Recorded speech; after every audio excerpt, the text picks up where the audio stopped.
بناء على طلب الزملاء عايزين القاعدة اللي نمشي عليها في حل معادلتين من الدرجة الأولى في متغيرين. على السبورة قدامك لو أنت بصيت أنا عندي المعاملات مختلفة ألف وباء ودال وهاء والحدود المطلقة دي والنون. لما تحب تجيب السين هتبص تلاقي المقام مشترك للاثنين، يعني بص دال ب ناقص ألف ف، دال ب ناقص ألف ب، يعني دال ب يعني تضرب الدال في الب ناقص الألف في الياء. دي مين؟ دي المقامين. طب بدي أجيب السين. السين عبارة عن هتبص تلاقيك تضرب النون في الباء ناقص الهاء في الجيم، النون في الباء ناقص الهاء في الجيم. الولد هيتعلمها بسرعة على فكرة. ولما تحب تجيب الصاد هتضرب الدال في الجيم ناقص النون في الالف. تعالى ما نطبق الكلام ده في المسألة عشان اقول لك ان الطالب لو اتعلم دي احسن له من يضرب في 2 ويضرب في 3 ويجمع ويجري في الدنيا.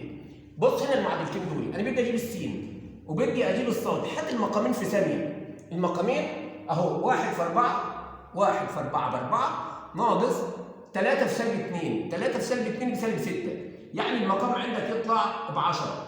طب بدي اجيب بقى البسط فوق، هتضرب سالب 2 في 4 يبقى بسالب 8 وسالب 2 في 24 وفي سالب اصلا تبقى سالب 24 كده، يعني تطلع لا 2 في 24 48.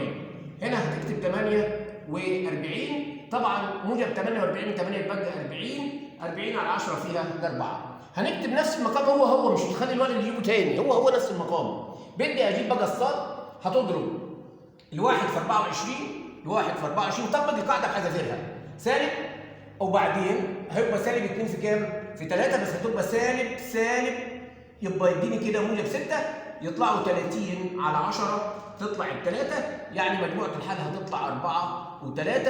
عوض فوق عن السين ب 4 يبقى هنا ب 12 وهنا ب 12 تطلع 24، والعوض برضه في المعادله الثانيه هتطلع ب 24. قاعده سهله جدا، بدل ما الولد يضرب دي في معامل دي ودي في معامل دي وتلخبط منك، قاعده بسيطه جدا. تحياتي لحضراتكم ونشوفكم في حلقه اخرى.